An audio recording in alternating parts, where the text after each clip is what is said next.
We're going to be live on Instagram. So we're Right. live and want to welcome our audience in. And so we are streaming on Facebook. We're on YouTube and we're also on Instagram. So go ahead and tell the younger generation if they need to join us on Instagram. We're there. We want to welcome everyone. And of course, we're here on Thursday night, Thriving Thursday Live. We're growing our audience. And if you haven't, hit that like. If you haven't subscribed, it's a great opportunity to go ahead and subscribe. Your participation, your support means so much to us to help us, do our job. Our job is to reach as many people as we can, empower our community. And actually, we're here to help individuals thrive. And of course, we love to share our wealth in reference to home ownership. It's not all about getting into the home, it's also sustaining a home. So the dream of home ownership for some may not even be purchase a home. It could be a stable rental. And so home ownership, it is shelter. And so we're going to be talking about that. So tonight we have our special guest again tonight. Ross Levin is here. And but before we get to Ross, hold on, Ross. All right. Charlene, she gonna turn flips if I don't give her opportunity to talk. Go ahead, Charlene. Tell I welcome my audience. He's not telling the truth at all. I just had some ice cream, so that is not true. You know, I'm old, so dairy don't necessarily work that well with me no more. But at any rate, let's get into it, y'all. Thank you so much for joining us for our Thriving Thursday. Before we get to our dynamic speaker or the person that we're going to have this great conversation with tonight, let me tell you a little bit about First Home Alliance. We are a HUD-approved housing counseling agency established by our president and founder, Mr. Larry J. Laws. Where the inception come from, his mother purchased her first home at the age of 65, and so that intrigued him. He decided to start the nonprofit. Our mission is to increase home ownership to low to moderate income family, along with serving our veteran communities. Let me stick that word sustainable up in there, especially right now. Sustainable home ownership to low to moderate income families. What are the services that First Home Alliance provide? We provide pre-purchase counseling as well as education. The counseling, I want to buy a house. I Googled and I'm stuck. So First Home Alliance will assign a HUD approved housing counselor to you to help you really talk about your situation. A lot of times the education, which I'll get into, is a general overview, but the one-on-one is specifically about the individual and their specific situation. And so that is our pre-purchase counseling. Education is our first-time homebuyers class. Our next one is going to be April 18th at the McCourt Building in Woodbridge. And that's where we're going to talk to you about the overview of the home buying process. We have experts in their industries that come out and let you know what to expect in that process. We also offer loss mitigation services, which we're going to dive in today and talk about some. Last week we talked about sustainable. This week we're going to talk about, and we talked about curable. Excuse me. And this week we're going to talk about incurable situations. But loss mitigation. I own a home. I want to keep it or I can't keep it. I need guidance. First Home Alliance acts as an advocate to talk to you, your servicer. Number one thing, guys, is to make sure that you do not experience foreclosure. And so also offer rental counseling, debt budget management, and also emergency preparedness. Services are provided in the DC, Virginia, Maryland area, along with the south side of Chicago. Doesn't matter where you're located. If you got the internet and you have a phone, First Home Alliance can assist. So if any of the services that I just went over piqued your interest, listen to the end of this conversation as to how you can get in contact with us and start receiving those services. Larry, back to you. So he's itching to die. He's dying to talk now. So now I'm going to throw the mic back to him. All okay. right. I was gonna tell Charlene, don't bring our audience down too deep, okay? Okay. Because this can drain you. And so we need to keep on the upbeat because on this is the part we like I say, we like to see sustainability. This is our dream if home ownership. And so we want to understand that sometime you may be in a situation. I like to home ownership. You actually go into a long-term contract. And so we sign contracts all the time, agreements, whether there's rental contracts, whether there's a credit, it could be short term, it could be long term, it could be whatever the situation may be. But sometimes you need to renegotiate. So don't always think that it's a failure because that's why you have a contract. 'Cause it's an offer, and that's where you start. That's where you start. So and remember, in real estate transaction, everything is negotiable. Even though it's there right there in black and white, you can always put an X on the side and negotiate something, some options that both parties agree to. But sometime you have to change, even though you have agreed to a situation, you negotiated that you're in, that you're going to stay in this thing for 30 years or 15 years, but something happened. There's a hiccup. There's a hiccup. Now you need to ensure that you understand that you can renegotiate. It's not the end of the world. It's not the end of the world. And I think Charlie mentioned last time about cutting that anchor. So that anchor on that boat to secure you in the storm, holding you there in place. But remember, that anchor can also bring your boat down. You bring it on water and it's about to go under. You need to cut that anchor and leave it, and so you can float. And so, welcome back this evening to Ross. Ross, thank you for coming in again this evening. And go ahead, if you want to reintroduce, maybe our audience forgot a little bit about you. If you want to introduce yourself back to our audience, if they don't know you, they don't get to know more about you. And let's get started. Absolutely, Larry. Well, thank you so much for having me back. My name is Ross Levin. I'm the executive director of Roots of Mankind. We are a nonprofit located in Greenbelt, Maryland, where we serve people and do financial empowerment, financial literacy, loss mitigation services, as well as first-time homebuyer education, and help people protect their generational wealth that they've amassed or they're trying to amass. Super, Ross. And so let's open it up with a little bit of recap what we talked about last week. And so to show them that, to demonstrate there is two sides to this coin.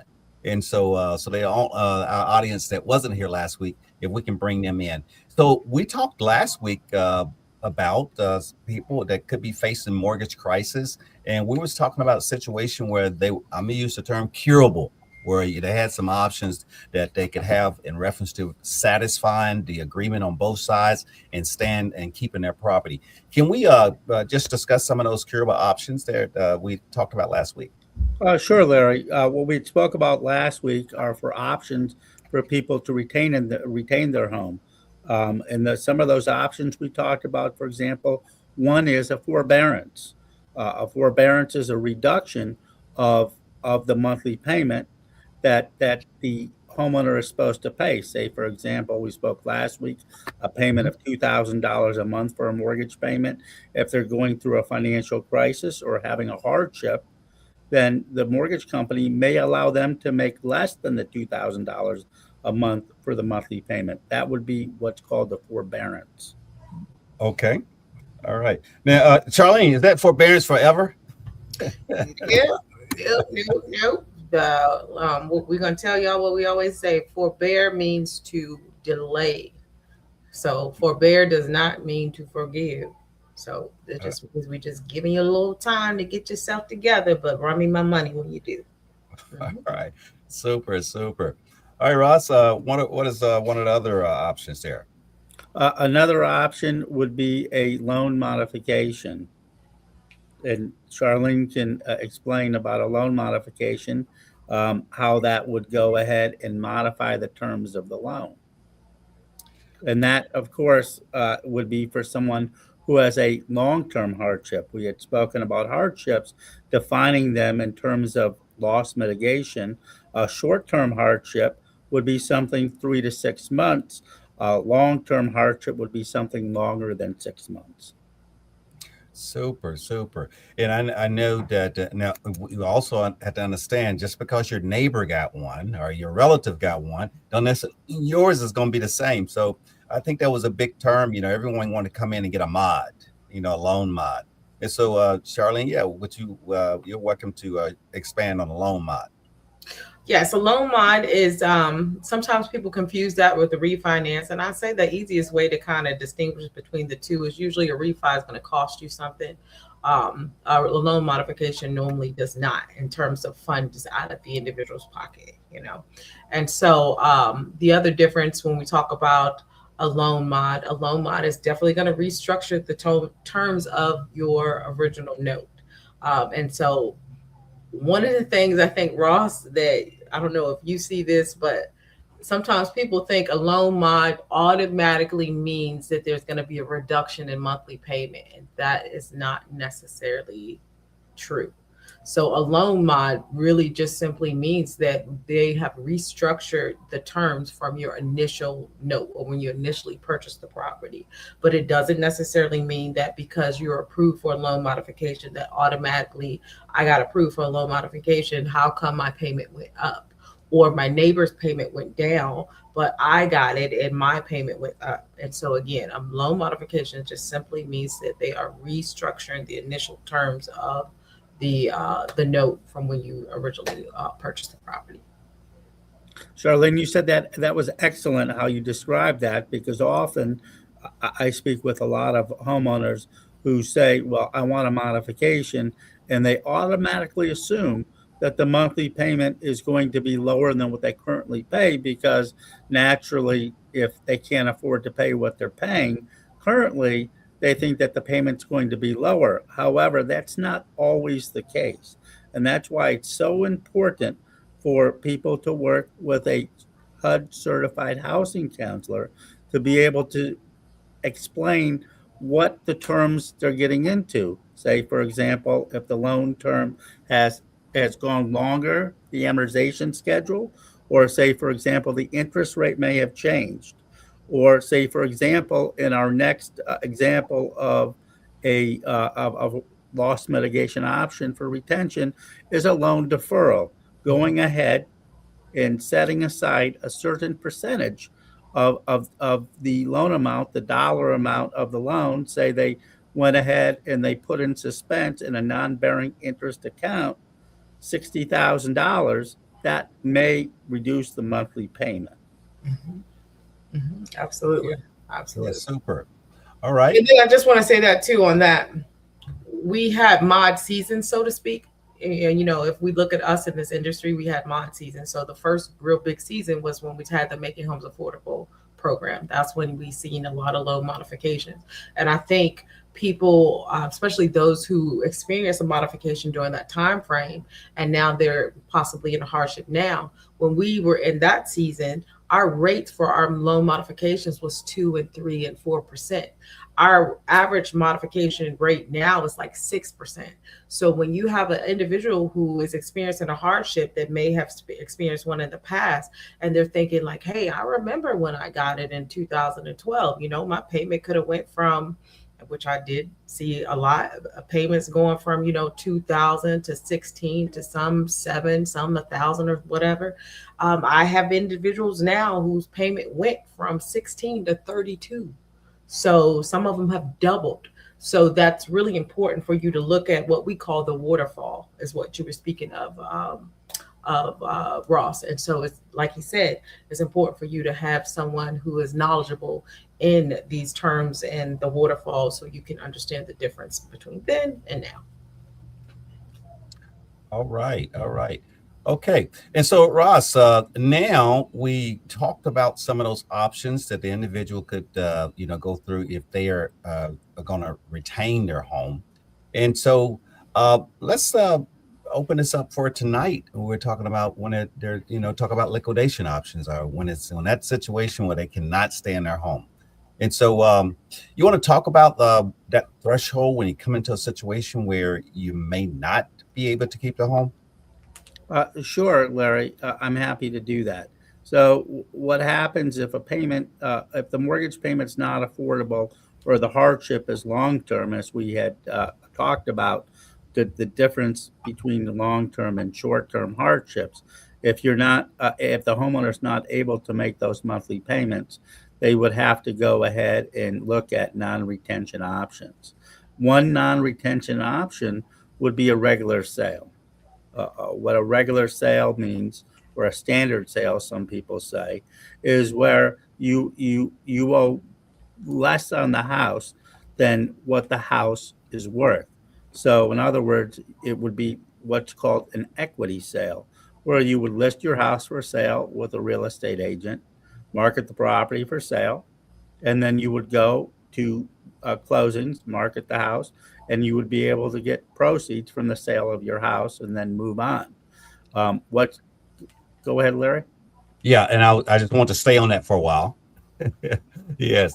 And so, with that, what are some of the indicators that may get to a person to that position where they would say, okay, you know, how will they know they have equity? What are some of the team members and professionals that they can um, um, confide in? And of course, we know the relationship they should have with a housing counselor. But what would help them get to that position that they need to list Sure, their Larry. So what they would do, the first thing they would do is they would need to contact a licensed real estate agent.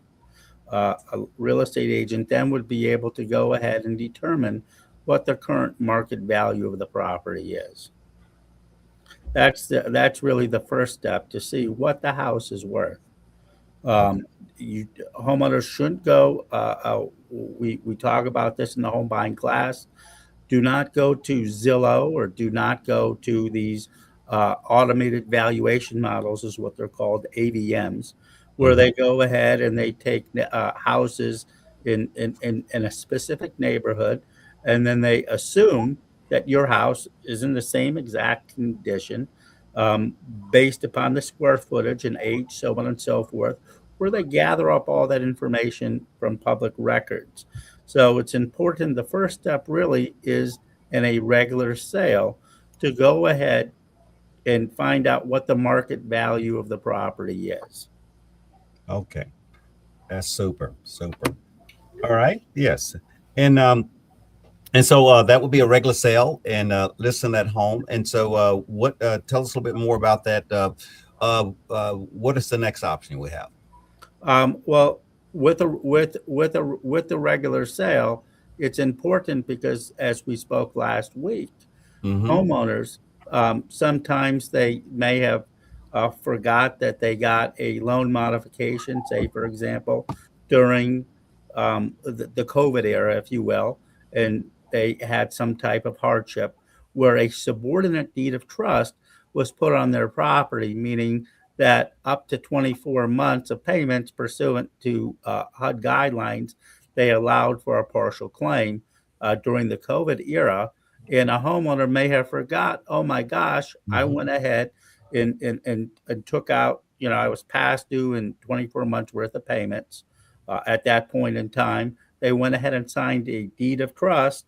So it's important for the next um, for the next professional, and that's a title company, to go ahead and have a title company go ahead and do a search, which in every jurisdiction in Maryland, D.C., and Virginia, there's what's called land records, to go ahead and search land records to make sure that what the homeowner believes is owing on the property is actually what's owing on the property, Larry. Okay. Yes. And so yes, that's great. And so with that, do this person that they are in the house with, that lender, what do they really get a say so in reference to this sale? Or Well, well, Larry, the next topic, or the next liquidation option, or non-curable Mhm. option, would be what's called a short sale. Okay. And what a short sale is that's when the homeowner owes more on the property than what the property is currently worth. By definition, it's you're shorting the lender. So Okay. that's what's called a short sale. Okay. All right. And so here you talking about you shorten the lender, but the regular sale you was talking about, and so we don't have to get involved with the lender on the equity sale. On the equity sale, we do. What the homeowner needs to do is, or their licensed professional or title company needs to order a payoff. The Mm-hmm. payoff then will determine exactly what amount is owing on the property. Okay. And then I want to interject and say this as well. Even though it's a regular sale, if we're talking about foreclosure prevention, I still think it's best for the borrower, for the housing counselor, to still have active communication with the servicer, because by possibly sending over that listing agreement and showing the intent, like, hey, they're in Virginia, you have to be 120 days in the rear before they begin that process, right? A lot of times they're way past that by the time they call us and be like, hey, it's time to wave the white flag. Well, because of that, I still think, even though it's a regular sale, still notify the servicer, still submit the listing agreement. If you get a purchase contract, still send that over. No, you're not asking them for their permission, but you're showing them the intent. And maybe, because keep in mind, guys, that ball is still rolling on that other hand. Like, they're still moving forward with foreclosure. You know what I'm saying? So you still could get a sell date throughout this process. The minute that you become you are in default, that servicer and that investor still can move forward with foreclosure. They still can put a sell date on the property and all that good stuff. So it's important that you have a active line of communication with your listing agent, your housing counselor, and your servicer throughout this process, so that maybe, not necessarily going to say it's going to stop it, but at least they see that the intent is, I'm trying to resolve this situation, versus lips are shut. They have no idea that you're moving forward to liquidate. And the next thing you know, you don't have a purchase contract, but you sure do got a sell date, because it still can happen. Yes. And so it really sounds good to know who the whole team, because remember, we're talking about you're in a contract. And so, continue to open your mail, continue to receive the phone calls, and don't make promises that don't make any additional promises that you can't keep. Because you already you already got into one, so don't start making any other promises. But you can always say, "I'm gonna get back with you," and let's set let's do another follow up. And while you're still working with these other members of your team and getting things set up for you to transition. And so Ron, she was talking about the short sale, and I think we was joking about that on a lunch and learn with what the definition of short. And so talk to our audience about a short sale. I mean, why isn't everybody so happy to just give up everything in a short sale? Well, Larry, in every short sale is different. Just like everybody, we spoke last week, everybody has different situations. Everybody's situation is unique. With that said, every lender that has a loan on the property where there's a short sale, their guidelines and programs may be different. So it's very important for the viewers here that are watching tonight to know that not every short sale is exactly the same. Say, for example, some investors, may not go ahead and allow you to market the property for a long period of time, because the loan and we're talking about people in distress, people that are currently behind on their mortgage. So it's very important for homeowners to know that if they're behind on their mortgage, obviously we spoke about the housing counselor. Okay. We talked about the liquidation marketing the property. Now we need to talk about that with that contract, what legal ramifications does the lender have, right? With a short sale. With a short sale, it's not just, hey, we're going to list the property for sale and go ahead and sell the property and shake hands and walk away and not owe any debt.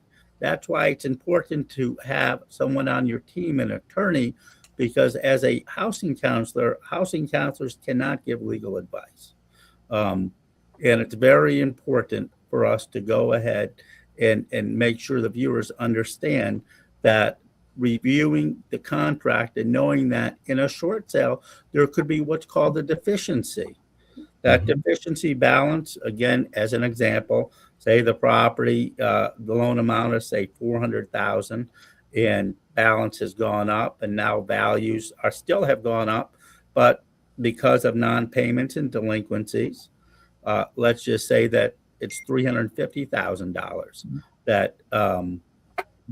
that the lender's going to get. So there's a deficiency, or a short, if you will, of $50,000. Very important for you viewers to know that $50,000, each servicer, each bank, each lender may go ahead and view that a different way. They Hmm. may go ahead and want to pursue the deficiency because usually, most of the time, financials have to be provided if there's an ability to pay. Or even so, if they say, hey, we understand you had a hard time, but there could be tax implications with Hmm. the monies with a short sale. And that's why it's important to work with, again, an attorney, a tax advisor, and a licensed real estate agent, and of course, a housing counselor. Yes. And speaking of a housing counselor, and I know that we have to demonstrate that hardship, and so individuals sometimes may have some difficulties in actually saying they have a hardship because they may, again, someone else did this and I know somebody else did that in my situation like this. And so Charlene, in reference to helping that homeowner demonstrate that hardship, and can you explain to them what could be really considered a hardship? Gotta be destitute. I mean, you have to show that sometimes people show 401ks and investment accounts and this bank account when they say, hey, but this money is for this though. You know what I mean? Um, I have this money, but I don't. That wasn't the intention. I wasn't using it for that, or I was using it for when I retire. I was using it for this or using it for that. And unfortunately, in terms of when we talk about investors, and I just tell people, let's just talk, have some real talk. If I owed you money, okay, and you said, well, Charlene, let me see what you got, and I show you my bank statement, and in my bank statement I owed you 10,000, but my bank statement shows that I got 11. You're gonna be like, oh, that's all right. You ain't gotta necessarily pay me back because you only be left with $1,000. Nah, you're gonna be like, girl, you don't give me my money. That's how the bank is looking at it. Like, they're not looking at it like, well, if I give you all of, if you give me all of this, then that may leave you with 27 cents. So I don't want to Hmm. leave her with 27 cents. No, you just gonna have 27 cents. So when we talk about showing a hardship, that's what we're talking about. It can't be like the borrower have the funds and the means to resolve this, and but you just don't want to because Larry and I, Ross, we know the importance of retirement. We talk about it all the time. We understand it. We get it. But unfortunately, what did Larry talk about in the very beginning? You signed a purchase, you signed a contract. And so within that contract, Larry, sometimes you go over the layman's terms of the promissory note, deed of trust. You haven't done that in a long time. But layman's terms, it says if I get hit by a car and my mortgage payment is due tomorrow, I'm gonna make my mortgage payment. It says Yeah. if my If I heart get gets sick, broken, I'm Larry used to do this whole thing about this is what this piece of paper means right here. You know what I'm saying? And so, with that being said, when we talk about a hardship, you gotta put your money where your mouth is. Like, they need to see an actual hardship in order for them to move forward. Now, I think we all got a little spoiled with COVID because when COVID came around, we didn't have to show hardship. All I had to do is say I was affected by COVID. That's all they needed to hear. And we're going to put you in this program or we're going to put you in that program. And that's that. Well, I want to say it was April of last year. I don't know, Ross, in terms of these days. I know it was last year where they changed it. Now I have to show proof of my hardship. I can't just say it anymore. So, long story short, you got to be broke. You got to be on a top ramen, oodles and noodle diet in order for this to work. You have to show proof to that investor that you have no means to repay this debt. Right. And I'm glad you had said that because, again, everybody's hardship, everybody's situation is different. In working with a housing counselor, going through budget counseling, going through exactly what caused someone to fall behind, is so important, and that's why FHA, as Charlene had said, changed their guidelines to now a hardship is required. You have to show proof of the hardship.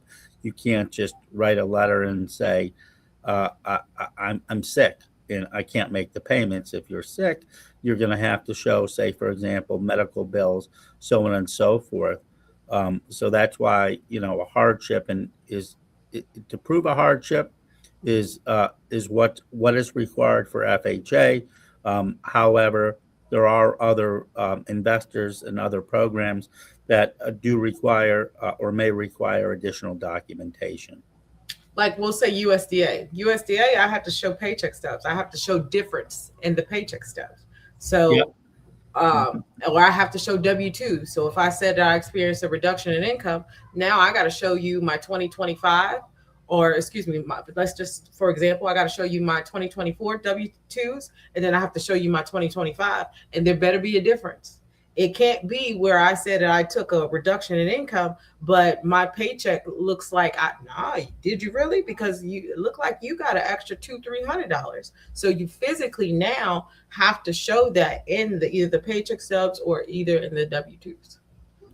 Absolutely, I agree with you. That's the way it is. That's the way it is now. Yes. So Ross, here on this short sale, basically you're saying you're going to have lender approval. Right. So with the short sale, and again, every investor or every lender is different. Typically, in a short sale, what a lender is requiring, again, we spoke about the hardship, right? The homeowner is going to have to submit what's called a mortgage assistance application, or an RMA, a request for mortgage assistance, along with some may require financial documentation, say, for example, paycheck stubs, or if they're retired or self-employed, a profit and loss, or an award letter from Social Security or retirement. The next thing that they're going to require is obviously the financial documents, tax returns, and then they're going to go ahead and they're going to ask for a copy of the listing agreement. You, of course, would list the property with a licensed real estate professional.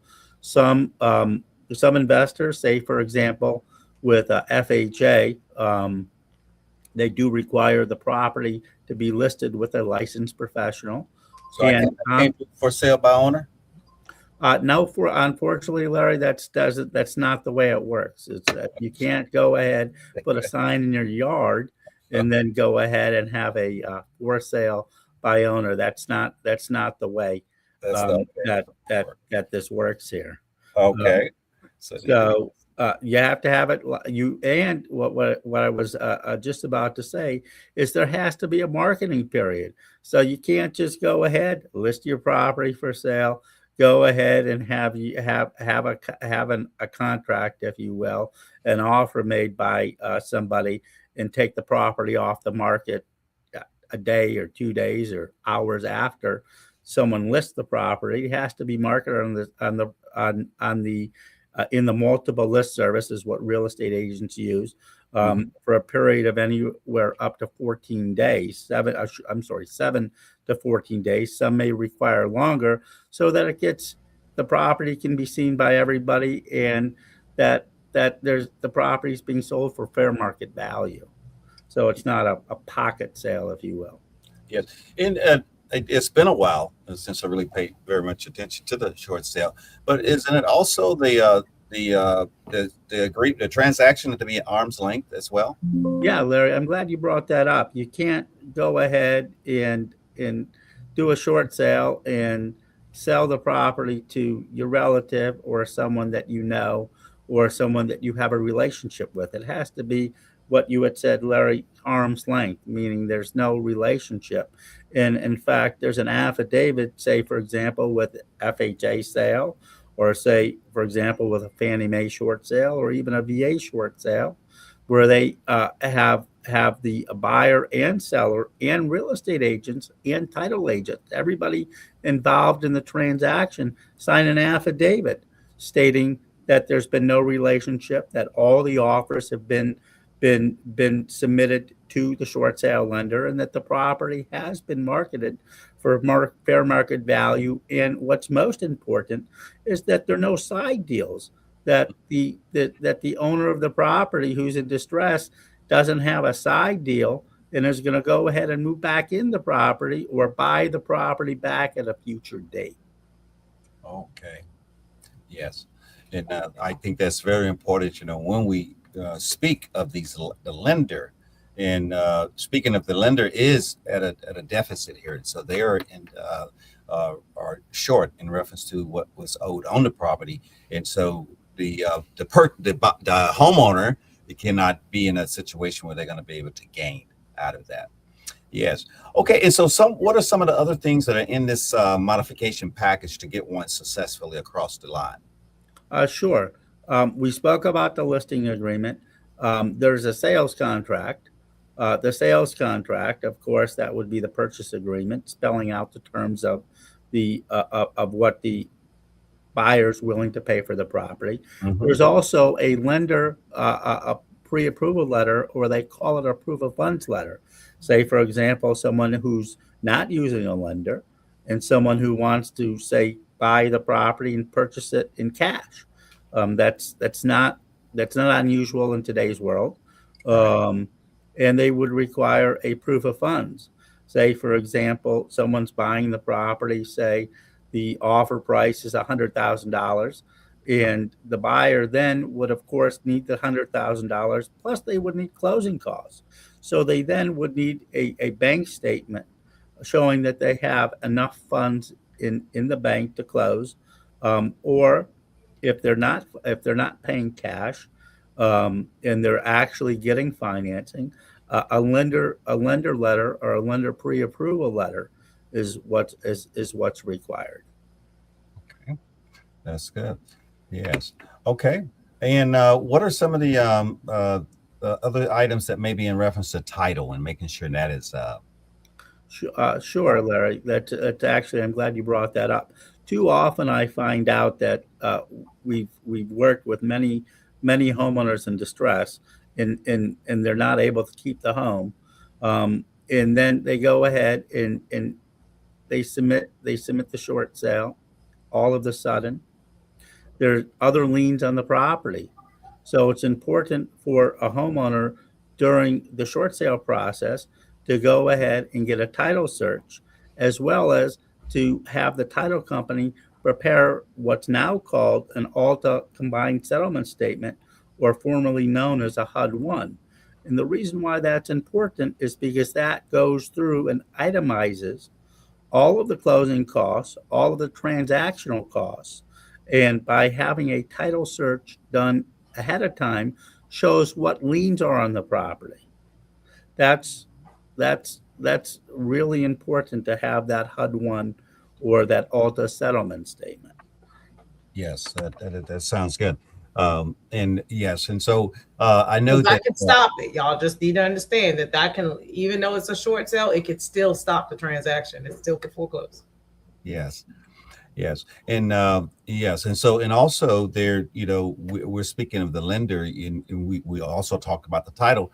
And so, what are the individuals have to be aware of is some of those other lien positions, some of those other positions, and how they are treated, and what could be, still your relationship with this situation going through, and how you still could be at a deficit.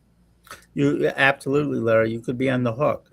And Yes. what's important is that say, for example, the first lender is being shorted. We spoke about that. There's also could be subordinate liens. Say, for example, there could be a second mortgage. Say, for example, there could be homeowners association liens or condo liens or even money judgment liens that attach to the property. All of those have to be negotiated. And again, there's with a short sale, there's no set amount on what the first lender is going to get, the second lender, or any subordinate lien holders. And it's important for the viewers to know today that every short sale with a subordinate lien, there could be a different amount, or they may not allow any subordinate liens to be paid. Mhm. All right. And so in a situation, I know and we're not attorneys, and I'm not asking, hopefully not that giving advice in reference to that.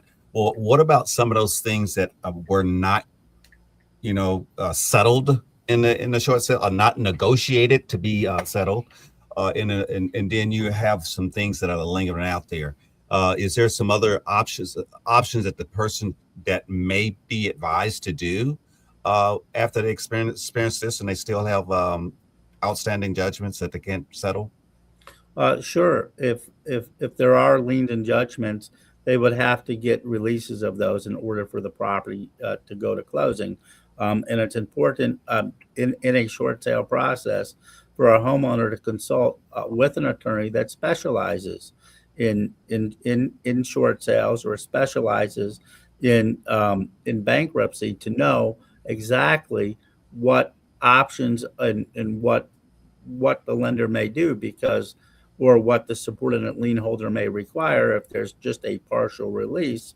Say, for example, someone has a Maryland state tax lien or a Virginia state tax lien or federal tax lien. All of that may be able to be negotiated. In other words, to allow the property to go to closing, but afterwards, after the closing, those debts the homeowner has are just partially released as to the real estate. Yes. Okay. And I like what you said in reference to the attorney seeking that counsel to someone that specializes in that area. And so, in your HUD approved agencies, when we give a reference, basically options in reference to whether it's legal services and things of that sort, we're going to ensure that it's going to be a list of individuals that specializes in, mitigating whether it's property or in the bankruptcy, and someone that specializes in that area. Not You're not going to give you a corporate attorney that's going to say we're going to take care of this bankruptcy, and that's not what he does. And so bankruptcy dealing with real estate releases, and so you will definitely want to pay attention to that, and get referrals and advice from someone that specializes in that area. Yes, super. All right, Ross. And we could talk about these short sales for a long time. It's a lot of entities in there in reference to that short sale. But let's talk about another option that they may have when they have to liquidate. Sure, Larry. The next option for someone to consider if the short sale is not doesn't go through, is to consider what's called the deed in lieu of foreclosure. And what that is that's when the lender goes ahead and allows the homeowner, again, the homeowner would need permission from the lender for this loss mitigation option to go ahead and basically, just like when the homeowner purchased the property, they signed the deed. Instead of the mortgage company foreclosing, they're signing the deed in lieu of them foreclosing. Now, what's important for people to know with the deed in lieu of foreclosure is that with a deed in lieu of foreclosure, there's a title search that the lender does. The title search would make sure that there are no other subordinate liens on the property and no judgments that would attach to the property. Otherwise, the deed in lieu option or deed in lieu of foreclosure, that option may not be available because the lender is wanting the deed free and clear of any liens, subordinate liens, judgment liens. So a deed in lieu of foreclosure sometimes is an option, and with the deed in lieu of foreclosure, sometimes, not every time, because every situation is different, the homeowner may be able to get some relocation assistance.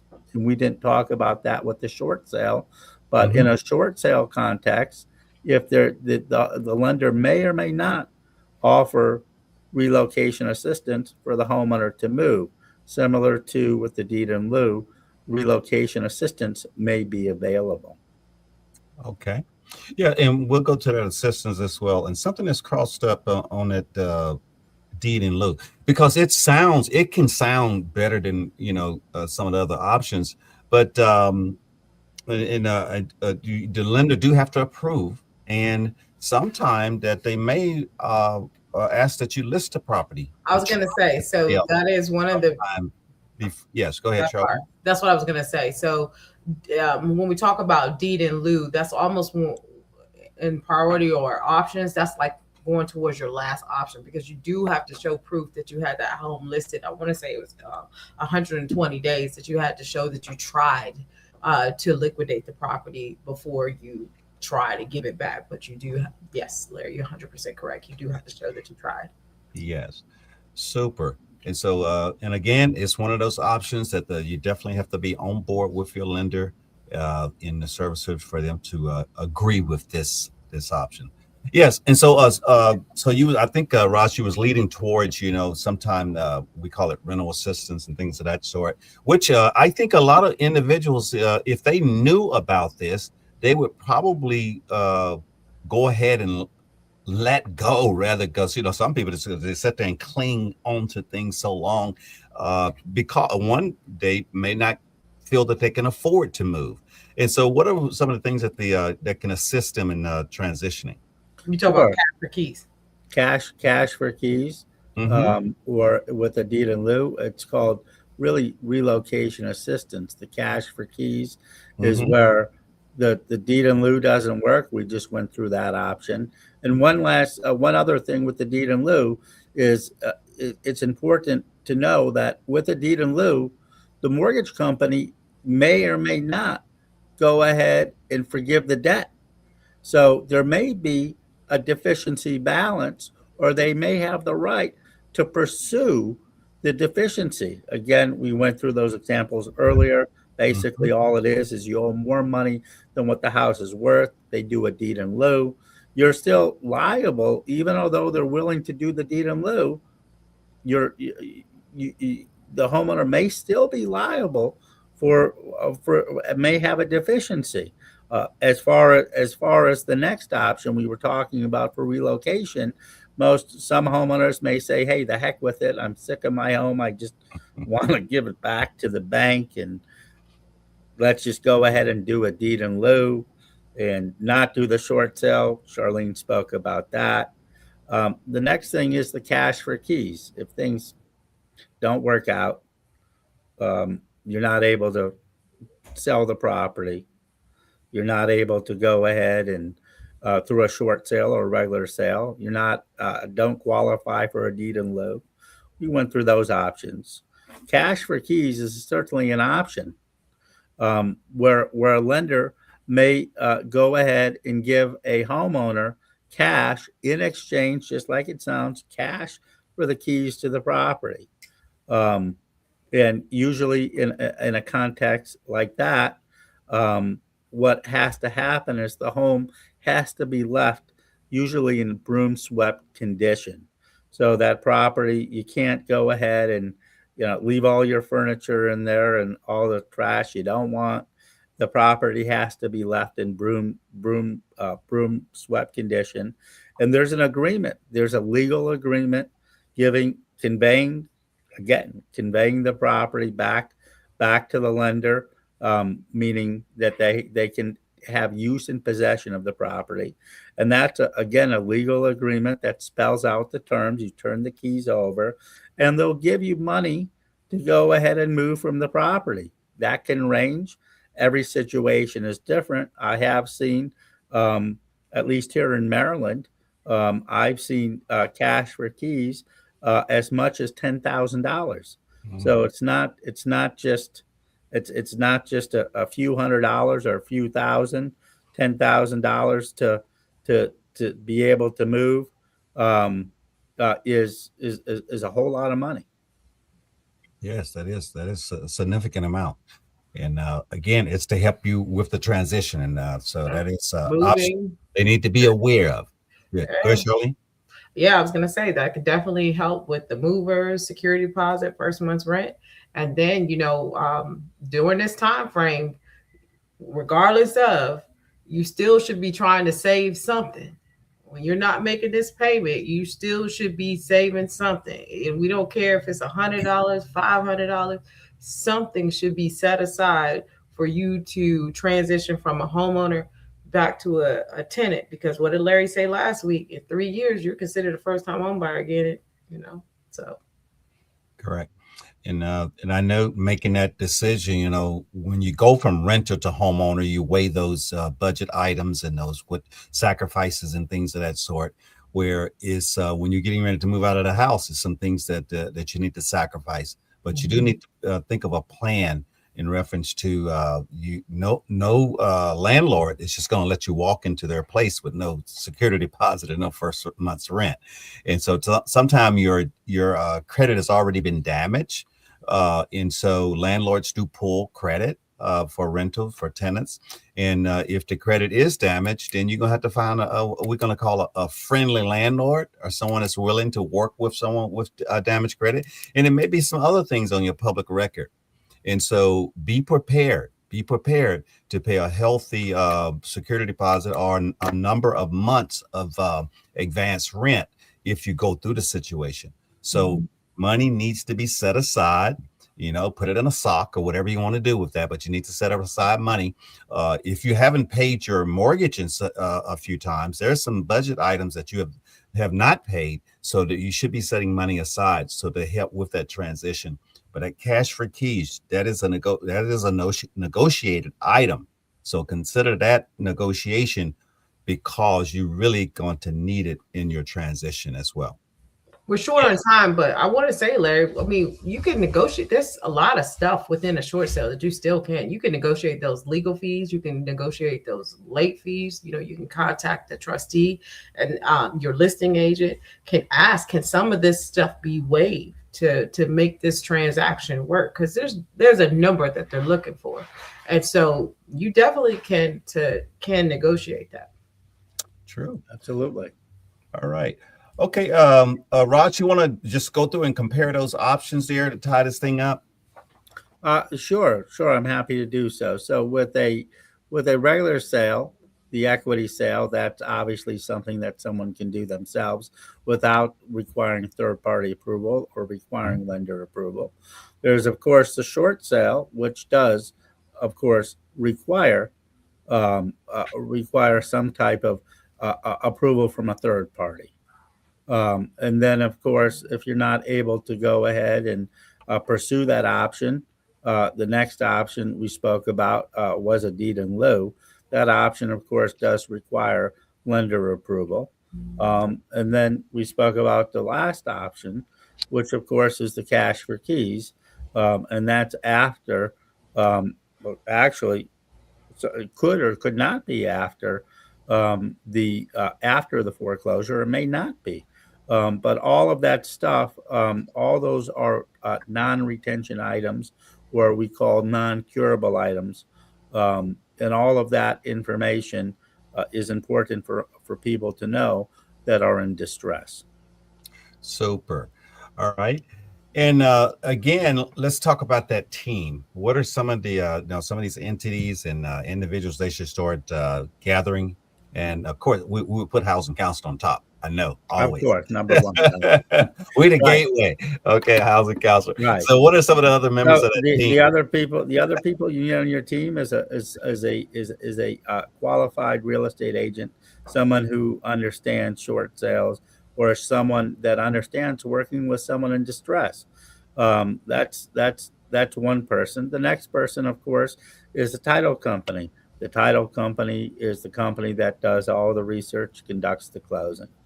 There's also the third person would be an attorney, to go ahead and have an attorney that specializes and knows about either short sales, or knows about bankruptcy, or knows about a debt settlement, something like that, because you surely want to work with someone who's qualified and knows the ins and outs of how to go ahead and help you solve your problem. Because your problem, once it's solved, then you're going to be, like Larry had said and Charlene had said, you're going to be able to purchase a home. This is just a minor setback. Yes, super. All right. And so I want you guys, our audience out there to make sure that you continue to follow us. And Ross is going to be here to work with us in a few of these things. And we're more than likely going to put on some clinics, but we have to get the all some other team players here in reference to your services. So if your services are out there and your lenders are out there, if you'd like to come together and put on some mortgage clinics, we're willing to do that. But we need some partners to make this happen. So we'll be working together on this. But Ross, if someone wanted to reach out and follow what you're doing or reach out to you, how can I give us your contact information? Sure, Larry. The best way to contact us, or contact me, should I say, is either by phone. Our phone number is 301 899 6800. Again, that phone number, so you can grab a pen, is 301 899 6800. Or if you want to shoot us an email, the email address is help, HELP, at ROMKIND.org. So that's help at romkind.org. And you also can go to our website, romkind.org, as well. All right. All right. Well, thank you, Ross. And we expect, of course, to see you around a lot. I know you're going to be back, and we got a few workshops Absolutely. to be working together. Look forward to it, Larry. All right. I definitely, We Ross. do have some upcoming. We do have a mortgage workshop coming up, actually, Larry. Yeah, do we have what's the date? The That one is specifically for one servicer. Is that correct? Yes. So for those of you who are watching this conversation and your servicer so happens to be Freedom Mortgage, they will be having a servicing event on the 24th of this month. So that's really coming up in a couple of days, next week, next Tuesday to be exact. And so you definitely want to reach out to your servicer to find out how you can go ahead and register for that event. But if your servicer is Freedom Mortgage, they will be having a foreclosure prevention clinic on March 24th. Yeah, and we're helping them to outreach, because I'm quite sure that if you are delinquent on your mortgage, if you missed a 30 or more than definitely 60 days or more on your mortgage, you should have gotten some correspondence from Freedom Mortgage to invite you to this workshop. And so we're speaking of Freedom Mortgage, but there's other mortgage companies out there now that they're sending the information to let you know if there's events coming up in reference to mortgage claims, but also letting you know to contact a HUD approved housing counseling agency. And so read the message. If whether you're in this area or not, if you would like to speak with a housing counselor agency that's in your area, it'll have a HUD website. You go to the HUD website and put your zip code in, and it'll pull up a HUD agency in your area. However, we're HUD approved, and so it crosses all state lines. And so no matter where you're located, we can provide the services. And loss mitigation is one of those services, because you have lenders and servicers that are spread out throughout the U.S. And so what happens in Virginia, we're able to help people even in California, in Texas, and in all the parts in between. Okay, Charlene, go ahead real quick, upcoming events. So our upcoming events, our next first-time homebuyers class is going to be, again, April 18th. That's going to be located at Woodbridge at the McCourt Building, the Powell's Creek. So when you come in, just ask the security guard, but it's the Powell Creek room. Again, that's going to be April 18th. And then before that, as Larry just said, and myself, our next event would be that servicing event with Freedom Mortgage. So if you have your loan with Freedom Mortgage, you want to reach out to them, because I do think it does require registration. If I'm correct, it does require registration. And so those are our next event. And then, of course, we have our Community Appreciation Day, which is going to be on April 25th. So for those of you who have your business, want to showcase your business, please get in contact with First Home Alliance. We do have numerous sponsorships available. All right. Well, thanks, everyone. Thank you, Ross. Thanks, Charlene. Thanks for our audience for joining us this evening. Visit our website at firsthomealliance.org and continue to follow us on social media. Make sure you like and subscribe. You all have a good evening, and we'll see you next time. Bye.